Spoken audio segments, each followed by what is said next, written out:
esa línea de Jacques Moix, de los que he leído, de quien he leído varios. Y bueno, y por otra parte, construir exposiciones y ocuparse de un museo es estar muy en contacto con las limitaciones y las grandes virtudes de la arquitectura, ¿no? O de la arquitectura ligada al museo y a la exposición, que es lo que llamamos habitualmente museografía, ¿no? De lo cual incluso hay una ciencia que es la museología, ¿no? El equivalente a la teoría de la arquitectura. Bueno, esta es mi experiencia. Y no he venido aquí como el tonto de César González Ruano, que una vez en una conferencia en Madrid se presentó en el Ateneo con un traje amarillo y una corbata verde y empezó a decir que Velázquez era un mal pintor. En fin, obviamente atrajo la atención de todo Madrid, ¿no? Pero al día siguiente los periódicos titularon a González, le quitaron el Ruano, no le gusta Velázquez, ¿no? Y la cosa quedó en algo que tenía la menor referencia y el menor impacto, ¿no? Lo he titulado Contra Cuenca sobre la medida y la escala de una identidad por dos razones. Primero, yendo al subtítulo o al paréntesis, porque creo que solo estoy capacitado para decir algunas cosas que quizás ayuden al debate sobre qué creo yo, desde mi reflexión y desde mi experiencia, que debe ser, o cómo creo yo que hay que enfocar desde mi reflexión y desde mi experiencia, dos términos que son muy arquitectónicos, sobre todo el segundo, que son la medida y la escala de la identidad de una ciudad. ¿Por qué contra Cuenca? Pues no porque yo esté peleado con Cuenca, que no lo estoy, sino porque quería evocar un libro que muchos de ustedes conocen, hay edición en español, pero no he encontrado la carátula, que es el Contra Venecia de Régis Debray. Este para mí es un polo de la identidad. Debray escribe sobre una Venecia que de alguna manera ha perdido su autenticidad, ha perdido su escala y es una ciudad inhumana. Y lo sigue siendo. No sé si alguno de ustedes ha estado en Venecia, todavía hay sitios en los que uno puede sentirse una persona corriente, y desde luego hay momentos y momentos en los que ir y en los que no ir. Pero es una de las ciudades antiguas, digamos, de Europa, en las que probablemente se lleva tiempo viendo el problema de la identidad y de los excesos, digamos, de la autosugestión o de la autopromoción como icono pues del último siglo, seguramente. El segundo polo en el que me quería apoyar, los dos tienen un aspecto biográfico, porque Debray es un francés que escribe sobre Venecia. Bueno, Debray le conocerán porque publicó una célebre entrevista con Santiago Carrillo, con Masgallo, y después se entrevistó con Che Guevara, y después estuvo muy amistado con los Castro hasta que rompió, y uno de sus últimos libros es un libro que se llama Contra la frontera, sobre la frontera y sobre los límites, que recomiendo vivamente porque ayuda mucho, ¿no? El segundo personaje que me gustaba o que he elegido para intentar articular de alguna manera lo que quería intentar decirles es mucho menos conocido. Aquí está en una foto de 1940 en Londres. Es un alemán llamado Alfred von Rettel, miembro de la Escuela de Frankfurt, pero mucho menos conocido. Si ustedes no lo conocen, no se preocupen, o sea, lo conocemos 4 frikis en el mundo. Es un filósofo de la economía que acabó sus días siendo profesor en la ciudad en la que yo viví 4 años, que es Bremen, y es la Universidad de Bremen. Alfred von Rettel, aquí en Cosenza, en Italia, en 1977, es el autor de un opúsculo maravilloso que yo estaba traduciendo hasta que hace 2 semanas me he enterado de que ya estaba traducido en una editorial desconocida. Tengo la secreta esperanza de que cuando nos llegue pues esté mal traducido, entonces tengo ocasión de hacerlo. Bueno, von Rettel escribe en un periódico del Frankfurter Zeitung del año 33, cuando vive en Nápoles, como muchos alemanes de entreguerras, escribe un opúsculo que se llama Das Ideal des Kaputten über die Neapolitanische Technik, que viene a significar el ideal de lo roto sobre la técnica napolitana. Y ahí mantiene una extravagante pero absolutamente certera tesis, y es que en Nápoles todos los artefactos técnicos solo funcionan cuando están rotos. Y esto es verdad, he vivido un año entero en Nápoles y doy fe. Pero claro, eso es lo que hace que Nápoles sea la anti-Venecia. De hecho, el libro de Debray, si alguno de ustedes lo ha visto, contrapone la no ciudad, que para él es Venecia, con la ciudad de verdad. Y la ciudad de verdad es Nápoles. La ciudad bruta, dura, salvaje. El año que yo viví allí hubo 150 homicidios por arma blanca y por disparos, la camorra. En fin, todo eso que después Roberto Saviano pues, ha popularizado, ¿no? Pero claro, es una ciudad llena de vida. ¿Por qué? Porque lo propio de los seres humanos es fallar. Y lo propio de la técnica es no fallar nunca. La técnica es el circuito de estímulo-respuesta, enchufas algo y se enciende una luz. Abres una puerta y el picaporte no se rompe. Esto en Nápoles no funciona, no hay picaportes. ¿No? Las puertas están ahí porque hay que ponerlas, pero eso al mismo tiempo habla de que es una ciudad, si me apuráis, enormemente humana. Y se supone que la identidad de una ciudad tiene que contar con sus habitantes, no puede ser una identidad de cartón piedra. El ideal, sino de la identidad de una ciudad, sería una ciudad que reuniera en sí todos los iconos urbanos de muchas ciudades, pero eso es exactamente Las Vegas. No nos parece ninguno que sea nuestro ideal de ciudad, ¿no? De manera que, al menos yo cuando me he preguntado sobre qué se puede decir sobre la identidad de una ciudad, la mía o la mía adoptiva como Cuenca o cualquier otra, uno se mueve siempre entre dónde están los límites de la autenticidad, dónde están los límites de la inautenticidad, ¿no? ¿Qué ventajas tiene la inautenticidad? Indudablemente, seguramente la renta per cápita del veneciano medio es mucho más alta que la del napolitano medio. ¿Y qué ventajas e inconvenientes tiene la autenticidad, que muchas veces es inhumana? Y esto no es por el deseo de hacer un poco de dialéctica barata, ¿no? Pero una de las primeras cosas que creo que debemos pensar para abordar correctamente el tema y el problema de la identidad es que es un arma de doble filo. Habitualmente cuando nos preguntamos por la identidad es que tenemos problemas de identidad. Quienes más se preguntan por su propia identidad son los que están desequilibrados, ¿no? Los locos que se creen Napoleón. Y quienes menos se preguntan por la identidad es esa gente que a veces tendemos a identificar con gente sana, ¿no? Que no se mete en elucubraciones, no reflexiona sobre sí mismo porque está perfectamente situado en el mundo, ¿no? Si le preguntaras por, oye, ¿cuál es tu identidad? Pues no sabría responderte. Sencillamente la identidad es la que es y sobre todo se percibe desde fuera, ¿no? Y el otro caso extremo sería algo que me contó un profesor que tuve en la universidad, catedrático de antropología en Sevilla, al que le impresionó enormemente durante una estancia de investigación en Canadá ir a una reserva india y encontrarse a gente india o descendientes de lo que ahora se llaman los primeros pobladores, los primeros habitantes, vestidos de indio, haciendo de indio en una reserva india, no en el campamento en el que originariamente habían vivido hasta que les quitaron sus tierras, ¿no? Bueno, esta es la contraposición, ¿no? Autenticidad, humanidad, caos, dificultades, inautenticidad, seguramente aumento de la renta per cápita y problemas. Esta foto del crucero cruzando la laguna me parece suficientemente elocuente, ¿no? ¿Qué puedo decir sobre la medida o la desmesura, o lo desmedido, o la escala, o la situación fuera de escala de la ciudad pues, a la que vengo prácticamente una vez cada 2 semanas y a veces me quedo tiempo y la conozco y, bueno, y me siento un compense más? Desde la responsabilidad de ser director del Museo de Arte Abstracto Español, que es algo muy particular, obviamente porque tiene la historia que tiene y la fundó quien la fundó, pero después también por algo que no es nada común, ¿no? Y es que ha resultado ser una especie de icono dentro de un icono.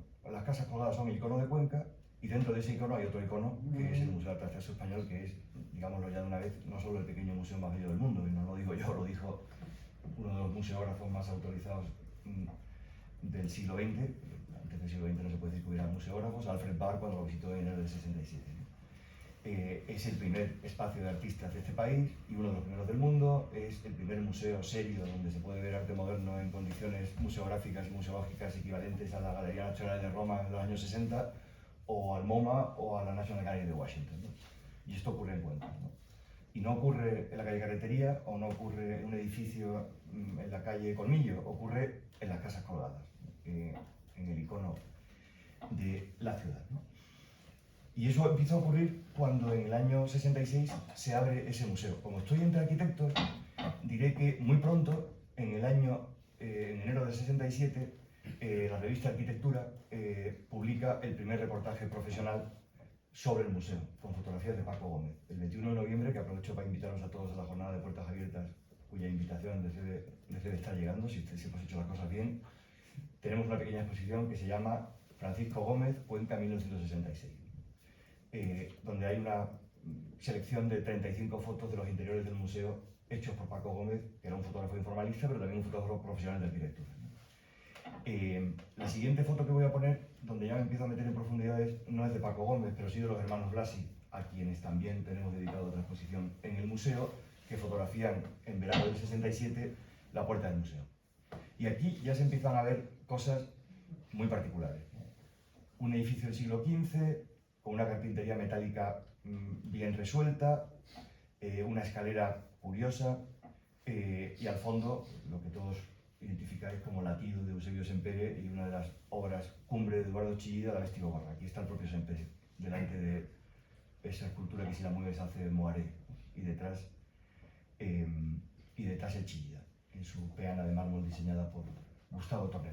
Esta foto sí es de Paco Gómez, es una foto de un fotógrafo de arquitectura, ¿no? Donde aparece la escalera y donde aparece las dos obras primeras. No se ve la que hubiera en ese momento en la pared. Ahora hay un Torner, uno de los que estuvo en Venecia en el año 62, que fue cuando conoció a Zobel, o Zobel le conoció a él. Aquí ya estamos en el interior del edificio de las Casas Colgadas, que estaba siendo renovado prácticamente desde los años 20 y que en los 60 encuentran a medio renovar y, digamos, rematan el interiorismo, ¿no? Y me quería fijar en algo, y es que, claro, esta foto, o este interior, o esta entrada, nos parece que siempre ha formado parte del paisaje, ¿no? Pero Gustavo Torner se va nada más y nada menos que, o sea, para digamos, inspirarse en cómo solucionar este cambio de nivel en la entrada del museo, con el carácter, digamos, laberíntico del edificio y los diferentes niveles, se inspira nada más y nada menos que en Carlo Scarpa y la escalera de la Officina Olivetti junto a la Piazza San Marco de Venecia, y la resuelve obviamente sin copiarla, pero sí inspirándose en ella, y con travertino de Alicante, no muy caro. Hemos podido comprobarlo porque ha habido que resolver la sustitución de un escalón y no es nada del otro mundo. Ese museo, que no nos cansamos de decir que desde que se abrió ya tenía una biblioteca, no tenía una cafetería, pero se puede tener un museo sin cafetería, en cambio es dudoso que un museo se pueda llamar museo si no tiene biblioteca, también está en el interior de las Casas Colgadas, y ahí también hay una mezcla bastante sabia de elementos distintos, porque ¿qué hacen una silla Barcelona de Mies van der Rohe con su mesa correspondiente en un edificio del siglo XV? Obviamente sí que pinta, porque antes ha llenado ese edificio del siglo XX, del siglo XV, con arte abstracto incluso posterior a Mies, casi finales del XX. Las paredes se rayan, como ocurre en algunos interiores conquenses. En algunos casos las ventanas se obvian, porque lo que interesa es que la gente se fije en las obras de arte y no en lo bonito que es la plaza de Ronda o lo que sea. A veces se cubren con textiles, a veces, como en este caso, que ya no existe, con un alabastro translúcido. Y a los detalles sofisticados inspirados en Franco Albini, Carlo Scarpa y la gran museografía italiana, el detallismo, en fin, eso que solo hacen bien los italianos, o que hacen sobre todo bien los italianos, pues empiezan a aparecer unos elementos, como aquí en la sala central, que recuerdan, que son cúbicos, que son geométricos, que hacen como cubículos dentro del cubículo, que respetan la carpintería y la estructura del edificio. Gustavo me contó hace mucho tiempo que, afortunadamente, uno de los días que fue de visita de obra, al principio, pues encontró a los obreros digamos, perfectamente preparados para aplicar el pico y el hacha y eliminar toda esta viguería, que obviamente les amenazó de muerte y no se tocó. Pero en esa sala uno ya empieza a ver que aquí se está trabajando con una mentalidad moderna. Mentalidad moderna que se mantiene hasta hoy. Mentalidad moderna que a veces, digo, que en algunas salas del museo, como sabéis, tiene, digamos, espíritu del movimiento moderno que se mantiene hasta hoy, solo faltaría, y que en algunas salas del museo rozan, bueno, no me atrevo a decir la palabra sublime, que es una palabra muy cargada de significado, pero digamos, el interiorismo total, ¿no? Como la Sala Blanca, donde hay unas otomanas que no son de Mies, pero obviamente están inspiradas en Mies, ¿no? Bueno, y esto acerca ese interior de un edificio del siglo XV, gracias a la visión y al conocimiento y a la inteligencia de quienes se ocupan de esto, que son básicamente Gustavo Torner, Fernando Zoller y Gerardo Rueda, hacen que Cuenca, en el año 66, sea un exponente maravilloso del principal espacio arquitectónico del arte del siglo XX, que es el cubo blanco. Lo que Brian O'Doherty llamó el cubo blanco, el espacio neutro que, de alguna manera, hace arte, hace de cualquier objeto arte. Uno va a una sala de exposiciones vacía, la ilumina bien y pone en medio de una pared una papelera, y hace como que aquello está abierto, y es posible que mucha gente entre y no se dé cuenta de que aquello no está abierto, ni nada colgado. La papelera es una papelera, y no una instalación de Donald Jan. Claro, ese edificio del siglo XV, patrimonial, ligado a la identidad de Cuenca, modificado intencionadamente, pero con un estilo y un gusto y una capacidad de juicio exquisita, enseguida empieza a ser visitado. Y no empieza a ser visitado solo por americanos de 25 años, que vengan de Berkeley en el 68, empiezan a ser visitados por la gente del momento, entre los cuales, por ejemplo, no era raro encontrarte con dos frailes, no sé si son franciscanos o cartujos, no creo, pero es decir que, o por niños que no saben mucho de tapies o del arte abstracto, ¿no? Y esto no solo ocurre en los museos, empieza a ocurrir también en la propia ciudad. El segundo número de ese año en la revista Arquitectura tiene un reportaje con un texto de Juan Ramírez de Lucas, el mismo que escribe el texto del reportaje sobre el museo, un número anterior, sobre las casas que se empiezan a hacer los artistas en Cuenca. También lo expondremos en la exposición de la que les hablaba, ¿no? Y uno empieza a ver, claro, cómo eran los interiores y los exteriores de las casas habitadas por lo que en algún momento llegó a ser una auténtica colonia de artistas, ¿no? José Guerrero, Manolo Millares, Gustavo Torner. A la izquierda no se ve muy bien, pero es un dibujo de Zobel del interior de la puerta de Gustavo Torner con uno de sus cuadros, Amadeo Gavino, otro dibujo de Zobel, y hay muchos más. En una entrevista que le hemos hecho a los hermanos Blasi, a Jordi y Jaume Blasi, nos contaban que para ellos eran jóvenes, eran jovencísimos, vinieron aquí con 19 años, ¿no? Era alucinante la diferencia entre la Cuenca real, en la que el museo se había abierto, y esta especie como de habitáculos, como de cápsulas del tiempo, pero a la inversa, no cápsulas del tiempo porque se hubiera guardado el ambiente de un siglo antes, sino porque anticipaban de alguna manera el ambiente de un siglo después, lo mejor del ambiente de un siglo después, yo diría, ¿no? Es verdad que esto es todo anterior al pop y a tanto abigarramiento como han traído otras corrientes expresionistas y enemigas del vacío, de lo minimal y de la contención, de la estricta observancia de los principios del movimiento moderno. Pero creo que se entiende lo que quiere decir. Y ellos decían, era distinto, pero te ganaba inmediatamente y desde luego no era postizo. No era postizo porque supieron hacerlo muy bien. Me acuerdo que una de mis primeras conversaciones con Gustavo Torner, 2006-2007, hablando de esto, bueno, decía estas cosas que dice Gustavo, ¿no? que son como oráculos, ¿no? Del tipo sí, pero no. O sea, ¿no? Entonces me decía, bueno, que digamos, la excelencia que ellos intentaron conseguir no era una excelencia de materiales, o no era una excelencia, digamos, de dinero, por así decirlo, de inversión. Bueno, pues esto ha quedado perfecto porque nos hemos traído un mármol de Calatorao, de no sé qué mina italiana. Ha quedado perfecto porque lo hemos pensado muy bien, se ha resuelto, y no hemos hecho, esto es lo que me decía, el intento de hacer un interiorismo para que parezca que estamos en una institución en Madrid. Estamos en Cuenca, que es una ciudad de 35.000 habitantes en ese momento, segmentada del resto del país, ¿no?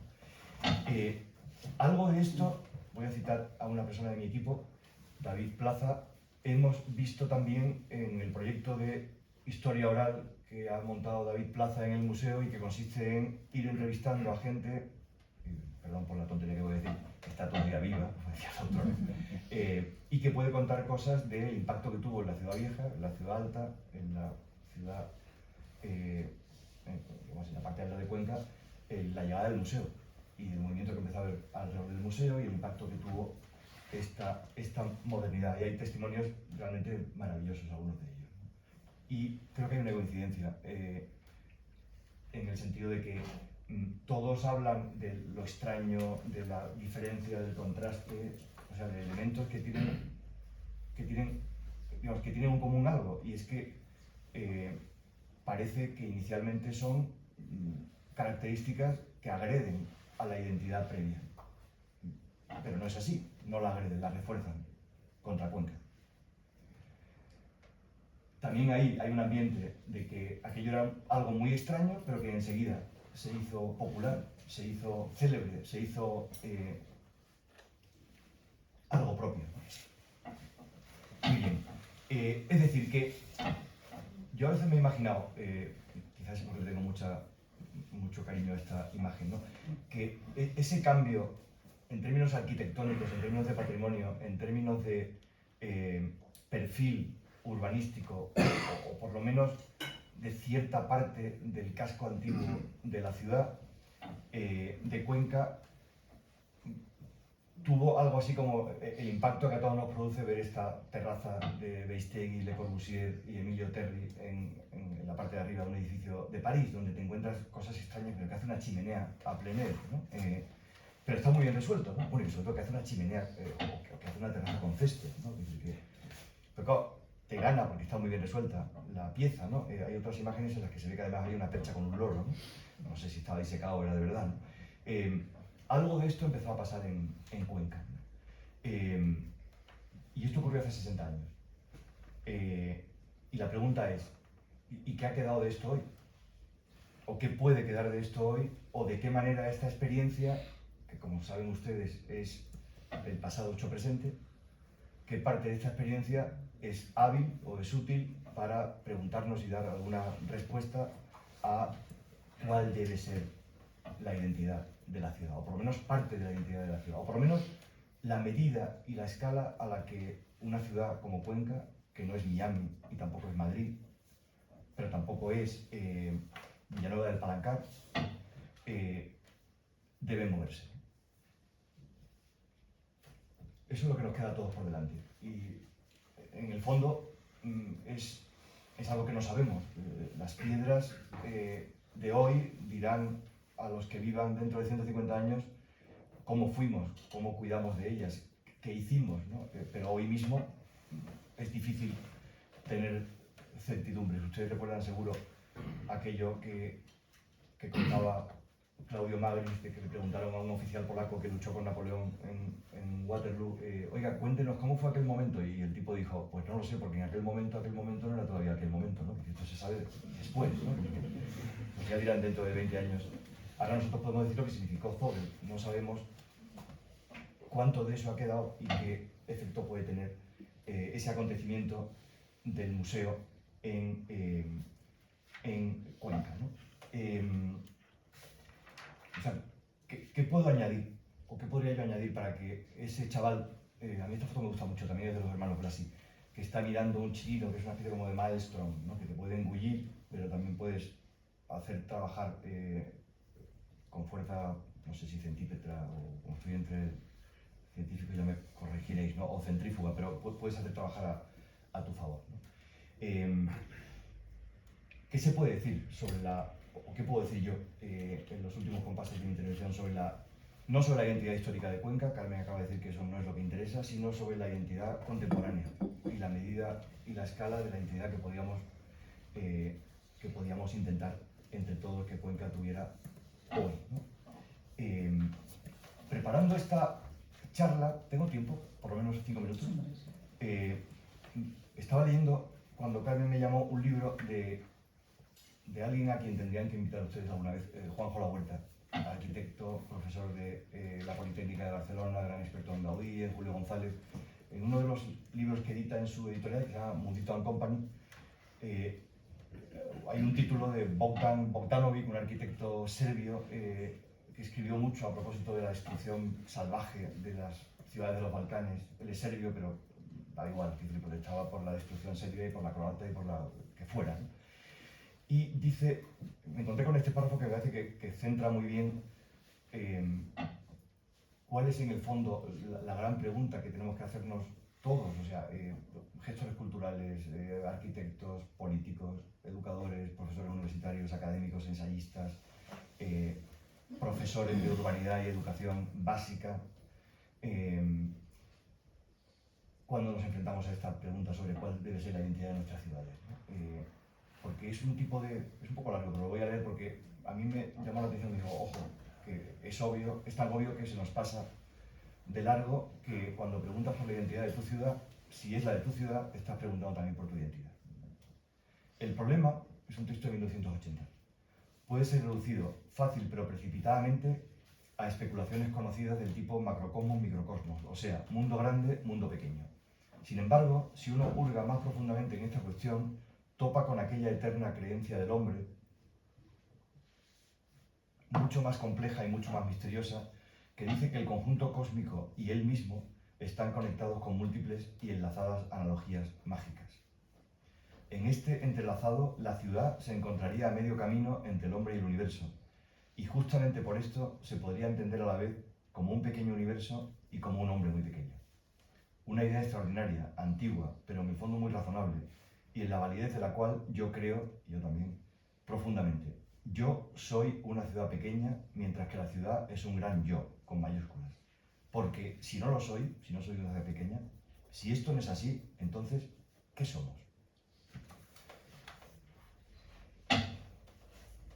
Escala y medida de la identidad de esta ciudad que yo considero mía. Cito de nuevo a Gustavo Torner. Digo, Manuel, tienes que tener en cuenta una cosa. Cuenca es un lugar pequeño, pero aquí pasan cosas. Hay muchos lugares pequeños en los que nunca pasa nada. Esto es importante y efectivamente no nos vamos a poner a hacer la comparación entre el antes de Cristo y después de Cristo, pero hay una cuenca antes de Fernando Zóbel y una cuenca después de Fernando Zóbel. Al menos en lo que se refiere a algo que es nuestra cultura, que es la cultura moderna y contemporánea.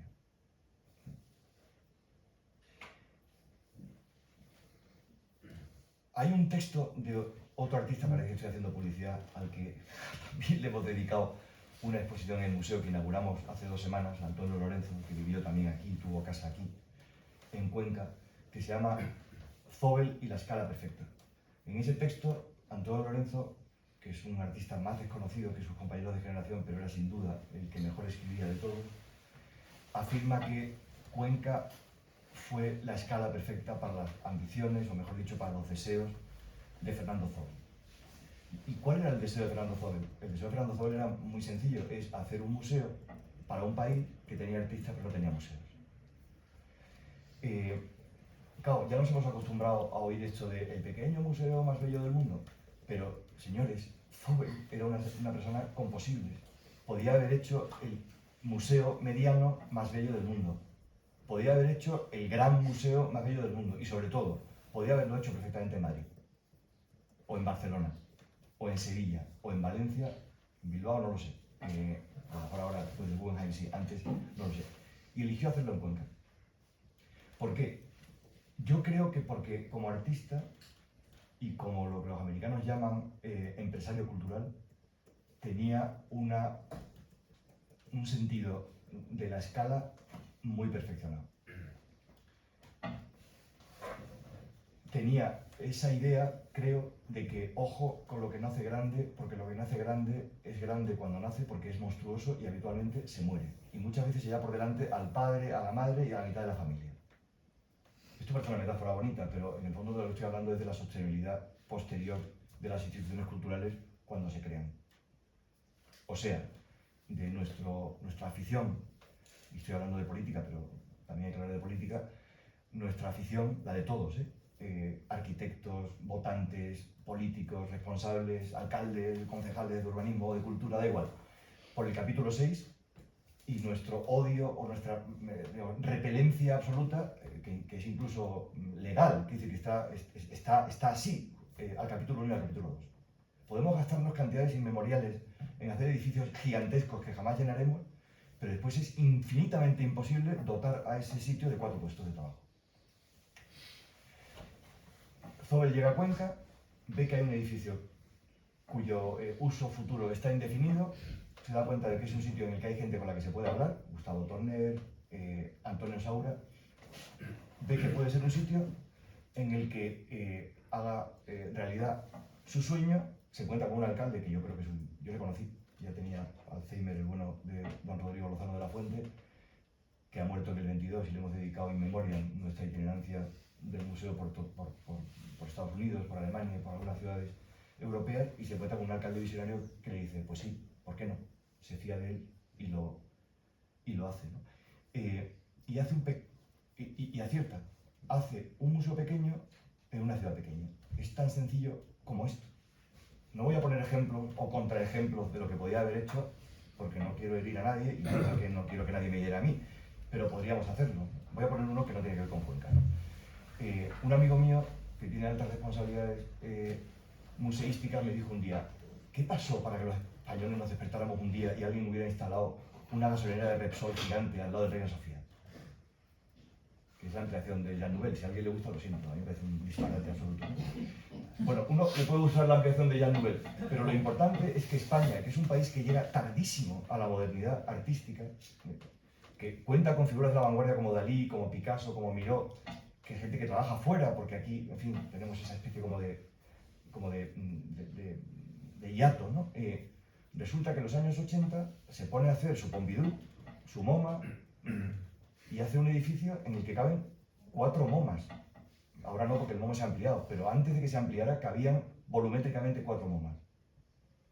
¿Pero por qué? Si el MoMA no es tan grande y hace muy bien su función, ¿no? Así que, voy a poner otro contraejemplo. Si Zóbel hubiera elegido Madrid, porque hubiera sido, con perdón, un catete, y se hubiera buscado un hotelito en la Castellana, el Museo del Texto Español sería hoy una extravagancia, que iríamos a ver de vez en cuando nos acordamos que existe el Museo Cerralbo, o el Lázaro Galdiano, si me apuran, que son 2 sitios maravillosos, ¿no? Pero claro, ha sido engullido por una ciudad de 2 millones de habitantes. Aquí ha ocurrido lo contrario.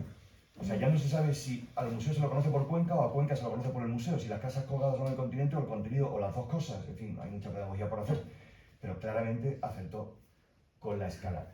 Y acertó también con la mesura. Zóbel, que ya había empezado a coleccionar con el objeto de mostrar públicamente su colección, no lo digo literalmente, pero podía haber tenido ese lema latino, non multa sed multum, o sea, no muchas cosas, sino mucho, o sea, intensidad más que cantidad. Y en ese momento era lo que había que hacer, porque lo que tenías era un sitio muy pequeño. Es que el museo que visita Alfred Barr, no lo olvidemos, se acaba en la sala 9, o sea, el hueco que hay a la derecha de Brigitte Bardot, de Antonio Saura, estaba cerrado, se acabó. Y el tío se pasó, perdón, el tipo, y él se pasó con su mujer, Margaret Scolari Barr, que era arquitecta y de origen italiano, toda la mañana, dando vueltas por el museo. Y eso es hacer identidad. Porque claro, está muy bien que hable bien de ti en Fitur, pero si el exdirector del MoMA se vuelve a Nueva York y si se pasa 3 semanas diciendo que ha visitado un museo absolutamente inconcebible, como de marcianos, en una pequeña ciudad, que la gente empieza a poner el mapa por ese museo, eso es hacer identidad. Porque la identidad, y a esto voy, no es una esencia, no es un edificio, es profundamente narrativa. Es algo que te cuentan que eres, es algo que tú te cuentas a ti mismo que eres. Es verdad que cuando uno se pregunta demasiado por su identidad y tiene crisis de identidad, o tiene crisis de identidad porque a lo mejor está enfermo o a lo mejor está un poco mal de la cabeza, ¿no? Entonces se cree lo que no es. Pero también es verdad aquello que dice ese dictum filosófico de que el hombre es aquel animal que necesita saber lo que él es para serlo, para empeñarse en serlo, ¿no? Y eso solo se puede hacer de manera narrativa. Y aquí me atrevo a leer otro texto maravilloso de nuestro amigo Bogdanovic, ¿no? Que dice: existen correlaciones entre la ciudad y la novela, no solo por el hecho de ser la novela una forma literaria urbana a diferencia de, por ejemplo, la poesía, sino también porque se da la regla que dice que en cada novela habita como mínimo una gran ciudad. Y también vale a la inversa. en toda gran ciudad reside como mínimo una gran novela. Yo solía interpretar la novela Sarajevo en momentos de sabiduría personal. Hay libros felices en los que uno fisgonea solo los momentos felices cuando todo lo tiene en su sitio. Uno de esos libros felices para mí es la historia que he contado, y sabemos todos, de la Cuenca de los 60 a la que llega Zóbel. Pero claro, la pregunta ahora es, ¿cuál es la novela de Cuenca? O sea, ¿qué novela escribiría alguien sobre la Cuenca contemporánea? O sea, ¿sería una novela como Los hermanos Karamazov o como Crimen y Castigo? Horripilante, donde... o sería una novela de las que los alemanes llaman una novela de educación, una novela de formación. Algo que empieza en la adolescencia, la juventud, la madurez de una persona y que se mantiene plebiscitariamente de generación en generación. Yo no diría que la novela de Cuenca la podía haber escrito un escritor maldito como Dostoyevsky, y mucho menos Kafka, pero claro, creo que todos concordaremos que a la identidad le han venido mal, yo creo que básicamente dos cosas. Pero no son carencias de Cuenca, son carencias, creo, de nuestro país. No voy a hablar del genio español porque eso es una estupidez, ¿no? Pero son características pues, de nuestro modo de ser, de nuestras características civilizatorias y culturales. Yo la resumiría, por si esto da para algo en el debate, diciendo que las identidades en España sufren de bastante precariado político. Es muy difícil que si no hay un acuerdo en lo esencial, y lo que ocurre siempre es que cada 4 años unos señores suceden a otros, se construya ninguna identidad. Y no le echemos toda la culpa a los políticos, porque también hay bastante que culparnos a nosotros mismos sobre lo que se podría llamar el precariado ciudadano. A mí me impresionó mucho la primera vez que fui, no la primera vez que iba a Zurich, pero sí la primera vez que fui a la Kunsthaus de Zurich, un edificio que acaba de renovar, ¿cómo se llama este arquitecto que vive en Galicia? No me acuerdo. Chipre. La Kunsthaus de Zurich es la casa del arte, el Museo de Arte Moderno de una ciudad, pues, en fin, no sé cuántos habitantes tiene Zurich, pongamos que 300.000, no es una gran ciudad como casi ninguna, de grande digo, cuantitativamente. Lo que aquí llamaríamos la asociación de amigos, o no sé, la comisión, digamos, de ciudadanos que apoyan la Kunsthaus de Zurich, son 25.000 personas. No tienen ninguna subvención, ni del cantón, ni de la ciudad, ni de nadie, son completamente independientes. Y si un día sacan una nota diciendo no nos gustan las ventanas del señor Chipperfield, la Kunsthaus, el señor Chipperfield tienen un problema. Y los políticos ni te cuento. Esto ocurre menos en nuestro país de lo que debería ocurrir, ¿no? Y si ocurriera, pues habría catástrofes que podríamos evitar, ¿no? No voy a hablar, aunque he estado muy tentado, de algo que todos ponemos en la mesa al minuto y medio, de que nos pidan hablar de la identidad, que es la famosa identidad corporativa / señalética, ¿no? Pero aquí me voy a despachar. Con perdón, por amor a Cuenca. No estoy contra Cuenca, pero la señalética del centro de la ciudad, las sombrillas de los bares, las mesas patrocinadas por Mau o Coca-Cola, las 19 últimas ediciones del último cartón publicitario de Frigo, acumulados delante de una tienda, el mal gusto, el señor, con perdón, a lo mejor está aquí, y lo siento mucho, ¿no? Pero que, en fin, vas a ver la catedral y lo siguiente que ves es una tienda donde lo siguiente que lees es te voy a poner mirando a Cuenca, con el delantal horrible, repugnante, ¿no? Es decir que, bueno, tampoco hace falta hacer disquisiciones metafísicas sobre qué somos. Quizás lo que hay que hacer es establecer una cierta, voy a decirlo con todas las palabras, policía estética. Oiga, señor, usted no puede hacer una barbaridad como esta porque nos está molestando a todos. Hágala en su casa y procure cerrar los visillos, ¿no? Bien, voy a terminar. Esto afecta a todos, ¿no? Y voy a referirme digamos, a un último aspecto negativo para terminar, como los italianos, para finire in bellezza y con esperanza, que es lo que nos debe mover a todos, ¿no? Y es que hay algo que tiene que ver con la identidad cultural y con esta especie como de dialéctica que hay siempre y que está presente en la historia que he contado entre el cuidado del patrimonio y del cuidado de la identidad cultural contemporánea de una ciudad, en el que muchas veces casi todos los estamentos políticos naufragan.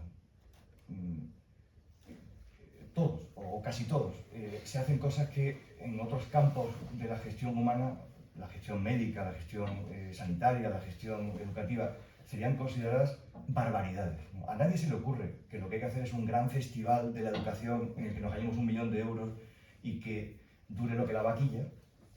Y en cambio, nos parece bien que hagamos una especie de ejercicio de eso que Manuel Saiz, el artista conceptual, llama exhibicionismo predatorio, que es hacer de pronto un evento cultural gigantesco que pasa como una exhalación por la ciudad. Obviamente deja deprimidos a todos los artistas y gestores culturales que la semana anterior han estado sudando tinta para que alguien les dé 5.000 euros para publicar un panfleto, y no deja nada. No deja absolutamente nada en la identidad de la ciudad. Eso es absurdo. Me voy a meter con Madrid ahora que estoy en Cuenca. Esta mañana, cuando he ido a trabajar, me he parado en un semáforo y de pronto he visto un MUPI de estos, se llama MUPI, ¿no? Mobiliario Urbano he visto. Y en un sitio donde habíamos estado la semana anterior, en una feria de libros de arte, la Serrería Belga, un sitio maravilloso, en fin, renovado por un equipo de arquitectos competente, tal, y donde hay actividades culturales, de pronto he visto que han programado una exposición del Rey León. A mí me parece muy bien que digamos, no sé, que Disney alquile un pabellón de IFEMA y se forre, pero un ayuntamiento, desde su concejalía de cultura, o si me apuras, de deportes y juventud, está para seguramente pagar un canon a los gestores culturales del Rey León y poder decir que han ido 150.000 personas, pero ¿cómo no van a ir 150.000 personas? Claro que sí. Al mismo tiempo que no se cuidan otras cosas más necesarias. Podría poner ejemplos muy cercanos para nosotros, sobre todo en algunos barrios de esta ciudad, sobre eso que hemos llamado antes, o eso a lo que me refirió antes, cuando he dicho que la identidad de una ciudad es narrativa, y que es narrativa significa que hay que atender al desarrollo de cada iniciativa. ¿Cuántas iniciativas conocemos que se abren con los brazos abiertos y se desarrollan con los bolsillos cerrados? Termino. Hay esperanza. Cuenca será dentro de unos años mejor que ahora, mañana mejor que hoy, pero cuesta mucho. Y sabemos, todos sabido de lo que estamos hablando. Voy a poner un ejemplo, espero que nadie se sienta herido. Cuando estábamos horadando como un queso gruyère el edificio de las casas colgadas para, sin que se notara, salvo que la temperatura es la adecuada y la humedad relativa también, pudiéramos climatizar un edificio que tiene 7 o 8 siglos, ya Daniel sabe de lo que estoy hablando, cosa que hemos hecho, creo que muy bien hecho, porque el proyecto es de un arquitecto maravilloso, Juan Pablo Rodríguez Frade, que es el que ha hecho la reforma de arqueológico, que es un ejemplo, digamos, de coste-beneficio, y lo conozco de primera mano. Justo cuando lo estábamos haciendo, de pronto un día, como aquel que decía lo de la gasolinera junto a Reina Sofía, llegamos al museo a las 9 de la mañana y nos encontramos que una tapa de registro que está al lado de la puerta y que medía 1 por 80 centímetros medía 2 por 1,40. Y salía un tubo corrugado del que salía a su vez unos cables que... Esto a 3 metros directos del cartel Cuenca Patrimonio de la Humanidad, UNESCO. A ver, ¿qué nos está pasando? Voy a terminar con una, llamada esperanzada a que conseguiremos que la identidad de Cuenca salga reforzada, el impacto de modernidad en la España de caldo y ceniza que supuso la creación del Museo de Arte Abstracto en los 60 tiene pleamar para rato. Eso va a seguir inspirando. Nosotros lo comprobamos cada vez que traemos a alguien, o cada vez que viene alguien a ver el museo, alguien con capacidad de juzgar, como la que tenía Zobel cuando llegó con todo el arte contemporáneo en la cabeza del mundo y dijo: esto que hacen estos españoles que no conocía es fantástico, ¿no? Y hizo lo que hizo, ¿no? Hay una película de Woody Allen que he pensado que me podría servir para deciros que, aunque no lo veamos, haremos crecer esta especie como de, entre todos, identidad de lo impecable, de lo limpio, de lo austero, de lo hecho con pocos medios pero con cabeza, con urbanidad, con cuidado, que hará que Cuenca mejore, ¿no? No sé si recuerdan una película de Woody Allen, que no sé cómo se llama en inglés, pero en castellano se tradujo por Granujas de medio pelo. Entonces es una banda de ladrones que quiere robar un banco. Entonces tienen que hacer un agujero en medio de Manhattan y sacar un montón de En fin, tiene que montar allí una especie como una obra del consorcio en el casco antiguo. Entonces, para distraer la atención, pues el ladrón jefe le dice a su mujer: ¿por qué no ponemos aquí, hacemos como una especie de tienda y tú haces unos pasteles y entonces así pues distraes a la gente no se fija y decimos que estamos de obras en la tienda, ¿no? Entonces la señora monta su tienda de pasteles y tiene tanto éxito que se hace millonaria, ¿no?